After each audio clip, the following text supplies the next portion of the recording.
Olá pessoal, eu sou o Cristiano Berbiger, sou empresário, empreendedor e gostaria de falar com vocês um pouco sobre a minha história no empreendedorismo.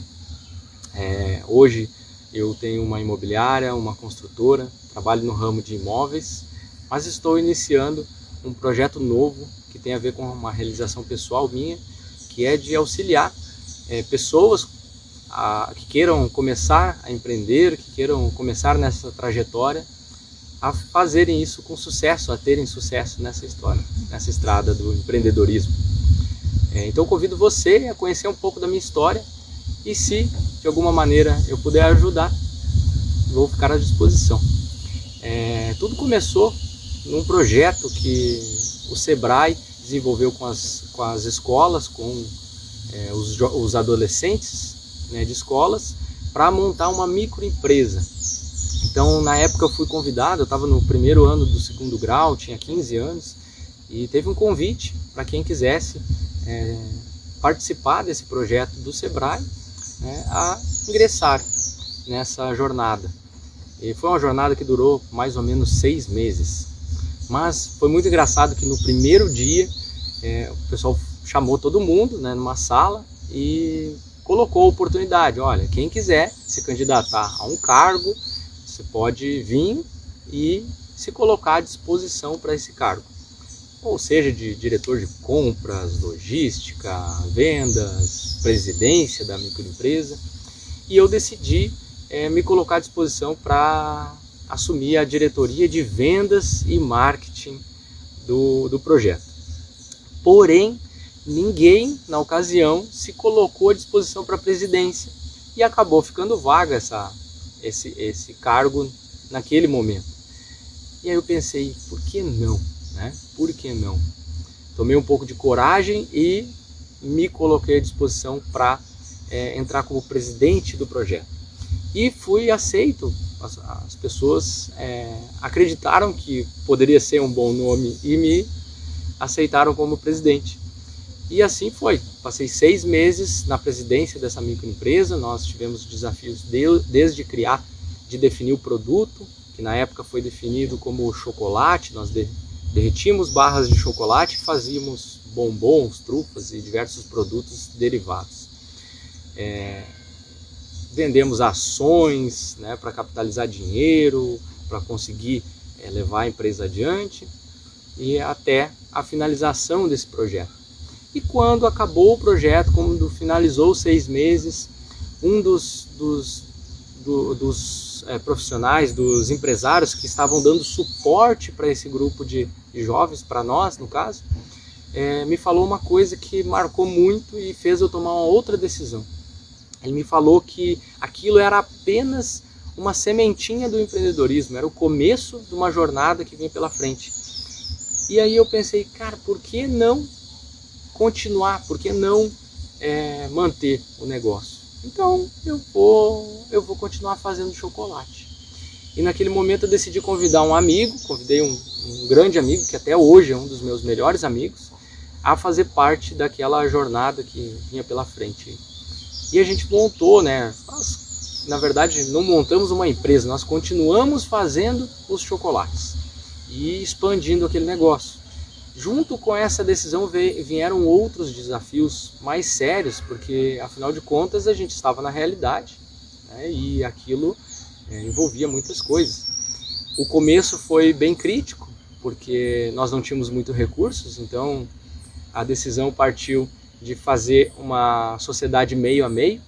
E eu lembro até hoje que na época eu tinha R$13 e ele tinha R$13. Isso em 1999, faz muito tempo. Nós decidimos pegar um ônibus e ir na cidade vizinha comprar uma barra de chocolate mais barata. A gente foi na época, eu morava em Charqueadas, Rio Grande do Sul, e fomos até Porto Alegre.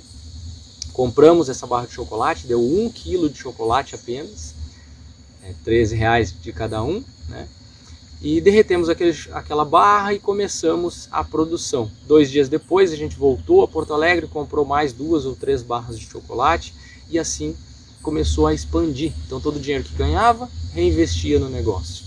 Fazendo na cozinha das mães, na casa dos pais, desenvolvendo produtos novos, ideias, mexemos com o processo de venda consignada, então a gente distribuía nos restaurantes, bares, e cabeleireiros, e fomos espalhando chocolate por onde podia espalhar para as pessoas venderem nosso produto, e deu certo. Foi uma fase muito bacana. Eu estudava no horário da manhã, fazia os chocolates à tarde, vendia no colégio, andava por toda a cidade vendendo os produtos, né? E à noite fabricava, e assim foi. E foi uma fase de começo de um processo longo e duradouro, né? Que até hoje eu estou envolvido e pretendo aí passar o resto da minha vida trabalhando esses aspectos, né? Desenvolvendo, né, esses talentos, essas habilidades, e cada vez potencializando mais o que eu sei fazer e o que eu posso contribuir para a sociedade. E uma das questões bem bacanas desse processo foi a questão da liderança, do desenvolvimento dessa autoliderança, né? Desses objetivos pessoais, dessa questão de você querer fazer algo além daquilo que você está acostumado naquele momento. E a gente foi desenvolvendo e passando por cada desafio financeiro, de vendas, crescimento, até que um dia a gente acabou decidindo ir para outros projetos, né? Acabou o segundo grau, a gente se formou, e decidimos que cada um iria seguir, né, o seu caminho ali com outros projetos. Eu passei um ano no quartel, e na ocasião, um pouco antes de ir para o quartel, eu acabei fazendo um curso de corretor de imóveis, que era uma vontade que eu tinha de expansão, né, das minhas habilidades, que na minha cabeça eu tinha uma habilidade forte com vendas, eu era um vendedor nato, né? Então eu tinha uma facilidade de comunicação, de me colocar, né, no processo de vendas. E eu realmente eu tenho essa habilidade de comunicação, de fazer o processo da venda, e é algo que eu valorizo muito e busco crescer nisso, né? Mas tem outras habilidades. E aí, saindo do quartel, eu fui trabalhar como corretor de imóveis. Eu trabalhei na época numa empresa familiar, uma empresa que era do meu pai, onde ele tinha a parte da imobiliária e tinha a parte da construtora. Então ele tanto vendia imóveis quanto construía, né? E isso foi uma escola também, uma outra etapa, né, do processo, onde eu acabei aprendendo muito sobre relacionamento, sobre o processo de como você entrar de fato numa autonomia, né, numa independência, uma autogestão, né, da própria vida. Então eu fui morar sozinho, comecei toda a minha jornada aí mais séria como empreendedor, né, como profissional, digamos assim. Mas no início também não foi fácil, assim como no chocolate.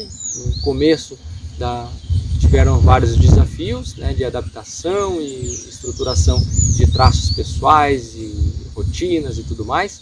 Também na parte da corretagem não foi fácil, porque na ocasião nós tínhamos lá 2 profissionais mais antigos, veteranos, que tinham 50, 60 anos, né, trabalhavam já há um bom tempo como corretores, e eu, novinho, né, um rapaz de 19 anos, sem nem barba na cara, tentando vender.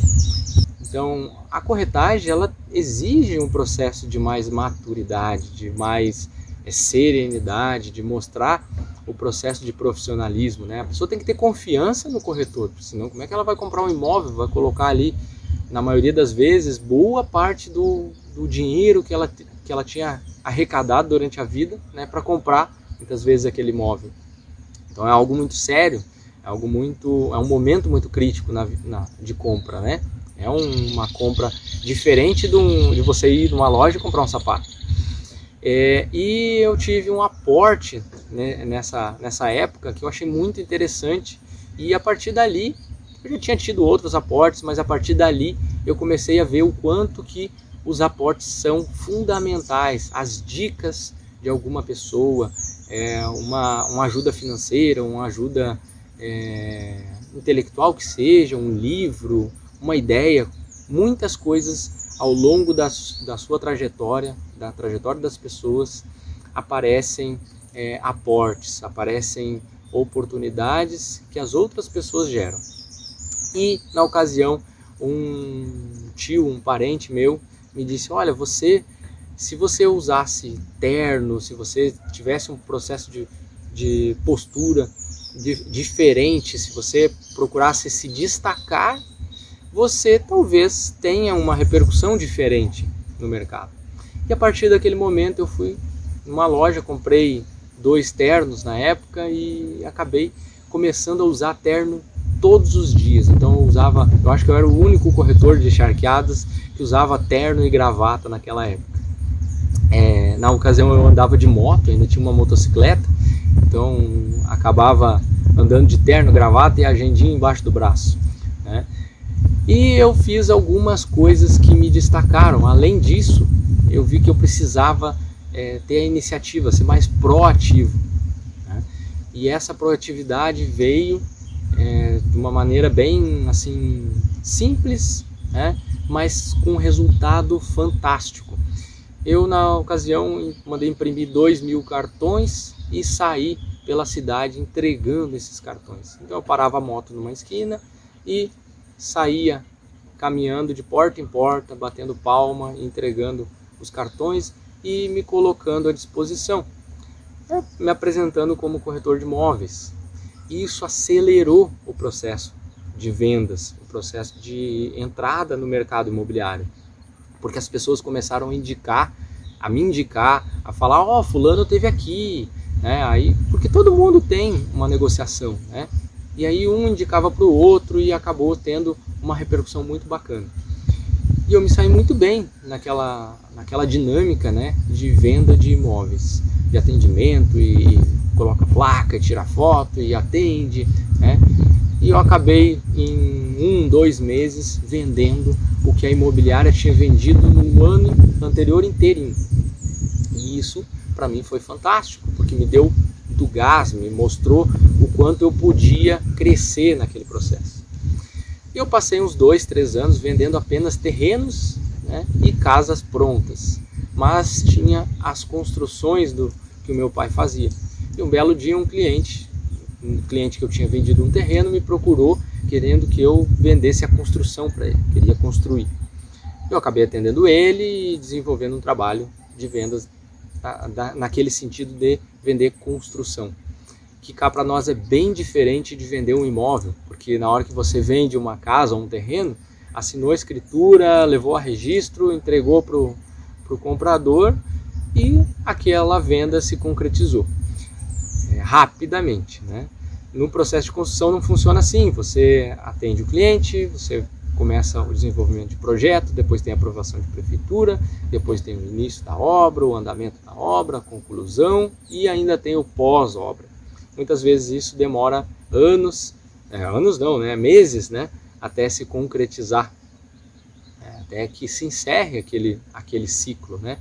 E você ainda fica como referência daquela pessoa que comprou a construção. Então é uma outra dinâmica. E isso começou a acontecer mais vezes. Eu acabei vendendo muitas obras, né? E a construtora, que era pequena, precisava de apoio, precisava de suporte. Na ocasião eu já estava ali no 3º ou no 2º, eu acho que era no 3º ano de faculdade. Eu estava fazendo faculdade de administração e já tinha alguma bagagem de ferramentas, de conteúdo que poderiam ser úteis na parte de administração da empresa, né?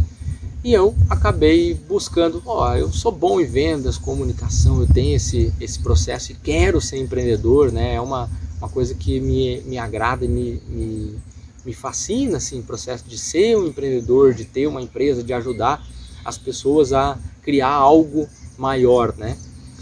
Então eu vou me propor a ajudar. E fui conversar com meu pai e com a minha mãe na época, que eram os proprietários da empresa, né, e me colocar à disposição para ajudar mais seriamente na administração e entrar mais na gestão do negócio, né?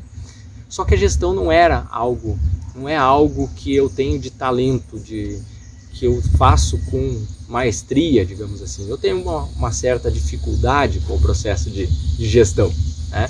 O processo é mais do empreendedorismo mesmo, né? De fazer a coisa acontecer no início. Né? E eu aprendi ali dentro que você precisa de suporte, de apoio sempre de especialistas. Uma das coisas mais importantes que um bom empreendedor aprende, e se ele conseguir dominar isso com maestria, ele vai ter um resultado fantástico em que quer que seja o empreendimento dele, que é selecionar as pessoas certas para aquele empreendimento, que é saber que ele não tem que saber mais do que todo mundo, mas sim ele tem que saber um pouco de tudo e saber liderar aquelas pessoas para que elas consigam dar o melhor delas. E aí sim o resultado do grupo vai ser muito mais abrangente do que o resultado individual. Afinal de contas, sozinho a gente vai mais rápido, mas em grupo a gente vai mais longe, né? E aí continuei essa trajetória até que surgiu uma crise do mercado imobiliário, aquela bolha que teve no mercado imobiliário nos Estados Unidos, que acabou afetando seriamente o Brasil, e a região pequena também foi afetada, né?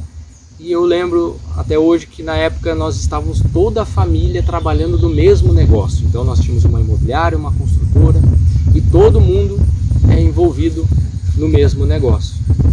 E eu na ocasião fui para a praia, passei 10 dias na praia com aquele amigo do chocolate, meu amigo que foi sócio, né?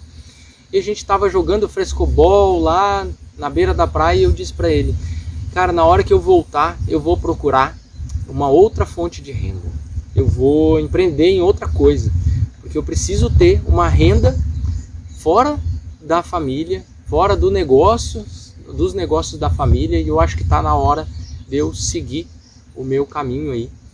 Não abandonei, não saí imediatamente da empresa familiar, né? Mas quando eu retornei daquela viagem, uma semana depois surgiu uma oportunidade onde um cliente da imobiliária trouxe a oportunidade, né?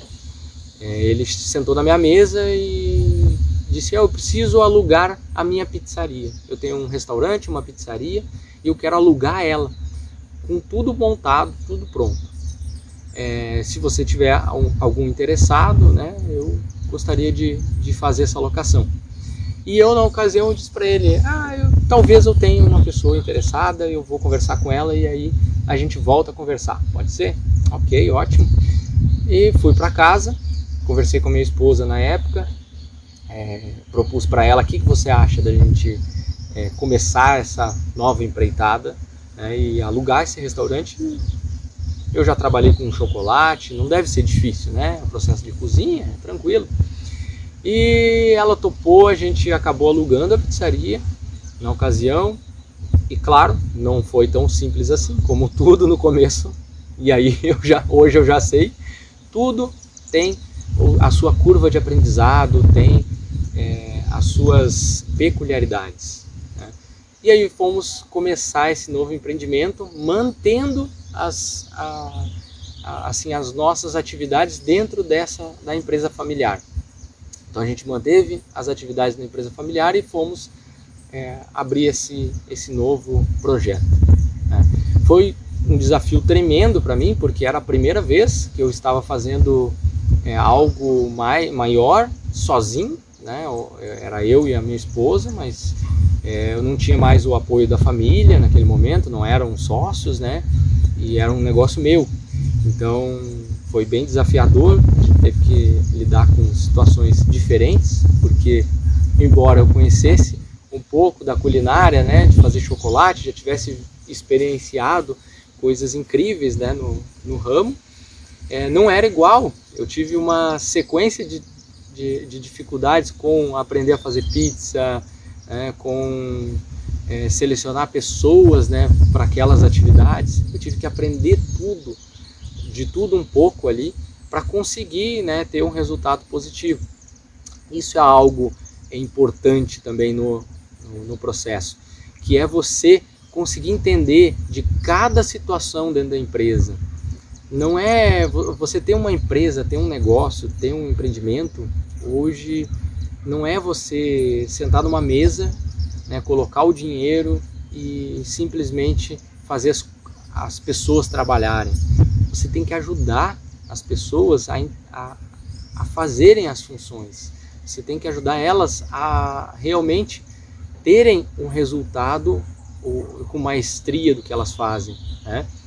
A colocarem os seus talentos a trabalharem, né? E todo mundo precisa se sentir realizado, desde a cozinheira, do forneiro, do garçom, né? Todo mundo precisava entender o seu propósito dentro do negócio e começar a trabalhar como se fosse uma engrenagem, né? Isso foi muito legal porque traz um processo de aprendizado de liderança que até então eu tinha, mas não era tão forte quanto foi naquela época. E aí teve uma série de questões bacanas, assim, como fazer o primeiro dia dos namorados, né? Que uma pizzaria, o dia dos namorados é o dia mais forte, né? Mais, digamos, quente que tem, né? Com mais movimento, né? E nós colocamos o que a gente pôde de mesa e de lugares para as pessoas sentarem e desfrutarem daquela noite. Preparamos todo o ambiente, fizemos uma noite fantástica, né? Preparamos essa noite com muito carinho, né? Mas deu muito mais movimento do que a gente estava preparado para atender. E aí começou uma possibilidade, né, de expansão, de crescimento, né, que a gente não imaginava até aquele momento, né? Nossa, sério que a gente consegue fazer noites movimentadas assim? A gente consegue fazer isso? E por mais que deu muito mais movimento, a gente conseguiu atender, as pessoas saíram satisfeitas, né?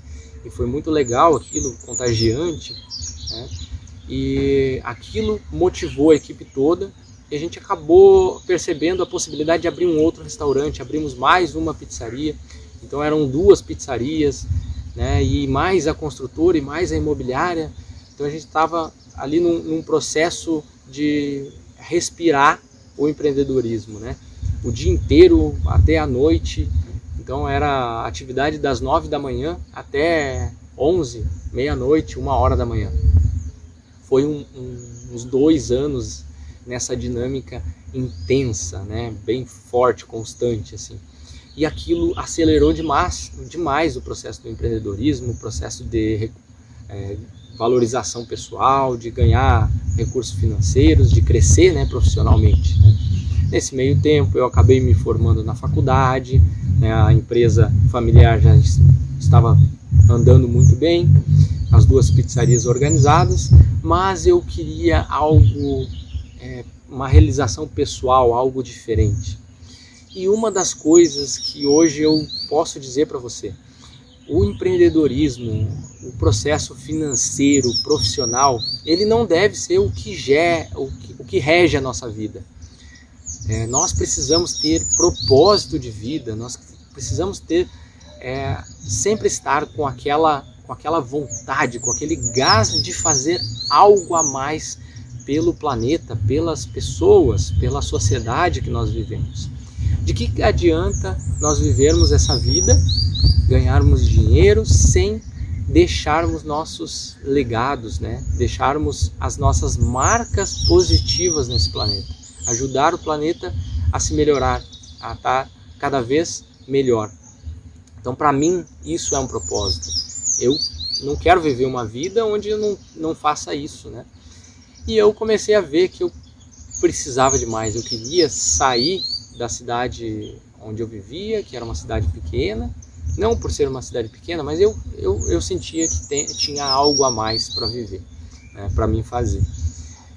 E aí eu decidi por mudar de cidade, mudar de estado, né? Na ocasião eu acabei não fechando as pizzarias de imediato, eu fiquei com elas durante um bom tempo, uns 2 anos ainda à distância, né? Até que chegou um momento, aí eu fui morar, essa mudança aconteceu, né? Eu fui morar em Foz do Iguaçu, onde eu vivo até hoje, por enquanto, né? E essa transição ocorreu. Nesse processo de lidar com o empreendimento à distância, eu percebi muitas coisas, acabei vivenciando também novos desafios que o empreendedorismo à distância tem, né? Porque não é a mesma coisa você estar no local, vendo as reações, olho no olho, vendo o movimento, vendo as coisas que acontecem de forma mais tranquila, né? E eu ainda tendo algumas dificuldades de gestão, estando no local era mais fácil. Quando eu saio e vou à distância, a 1000 quilômetros de distância, não é a mesma coisa. Então são novos desafios, novos aprendizados, né? E tem algumas questões assim como você precisa ter um propósito e não deixar que a vida profissional e financeira mova a sua vida, e sim ela seja um suporte para que você consiga realizar os seus objetivos de vida. As questões pessoais também influenciam no negócio. E veio um movimento, uma crise, né, no Brasil, que foi a crise da Lava Jato, aquele processo todo político, né, e a cidade estava no movimento, né, crítico de crescimento, todo mundo, né, assim, com uma expectativa muito grande, criou-se aquela expectativa de crescimento em função de que existia uma empresa grande fazendo um porto na cidade, que era uma empresa que estava envolvida na Lava Jato. A partir do momento que veio essa Lava Jato, que veio a operação, né, que derrubou todo aquele processo poluído, né, aquele processo patológico de dentro da corrupção, da política, a cidade também sofreu um impacto muito grande. E naquele momento a gente viu que não era mais necessário manter, né, as pizzarias, manter os restaurantes, principalmente à distância, que já tinha passado aquele momento. E eu aprendi uma coisa muito séria. Naquela ocasião eu aprendi um negócio que vale a pena você refletir sobre isso, que é até quando você precisa manter e persistir, e quando passa de persistência para insistência. Então eu poderia ter aberto mão um pouco antes e levei um pouco mais de tempo para abrir mão daquele negócio, para me tocar, né, entender que aquele momento, aquele negócio, aquela situação, ela tinha terminado, ela não precisava mais seguir, não era mais necessário, ou que eu precisava focar em outras coisas, em outras atividades. Mas, bem, aprendizados, né? Mais um aprendizado para a história, né? Então eu aprendi esse movimento. Você tem momentos que o melhor é você encerrar uma atividade e partir para outra. Encerrar um momento e partir para outro. E foi isso que eu fiz. Eu encerrei as pizzarias e comecei uma outra história em Foz do Iguaçu. Comecei um outro capítulo dessa história, né? Iniciei daí uma atividade comercial com uma imobiliária, então abri um escritório de imobiliária e uma construtora, uma administradora de construção. Na verdade, na época, eu não comecei a construir de imediato, eu acabei fazendo uma sociedade com um amigo para administrar algumas obras. E a gente começou essa trajetória novamente no ramo de imóveis. Então voltei lá, eu estava no ramo de imóveis, saí e aí acabei voltando para a parte imobiliária, né? E hoje, estou até hoje nesse ramo imobiliário, né? Hoje estou fazendo um trabalho muito bacana no sentido de inovação na construção civil. A gente acabou entrando no processo de construção de imóveis com isopor, com EPS, né? Famoso isopor, né? Então a gente constrói hoje casas sustentáveis e casas com uma tecnologia diferente, né? Algo que me traz uma satisfação muito bacana, né? Muito boa, que me faz querer fazer inovação. E aí eu decidi agora fazer um novo projeto, começar a passar esses conhecimentos, esses aprendizados, esses desafios para novos empreendedores, para pessoas que estão na mesma estrada e que eu posso contribuir de alguma maneira. E estamos começando esse projeto novo, que é um projeto que pode ajudar muita gente e acredito que tenha muito a ver com o meu propósito de vida. Talvez seja um processo que vai durar pouco tempo ou talvez seja um processo que vai durar muito tempo. Vamos ver o que esses novos capítulos trazem. Então, convido você a acompanhar aí os vídeos que nós estaremos fazendo, os conteúdos, os conhecimentos que nós traremos, e curta nossos vídeos, acompanhe nosso canal aí, que acredito que possa de alguma maneira te ajudar ou ajudar alguém que você conheça na história do empreendedorismo. Um abraço.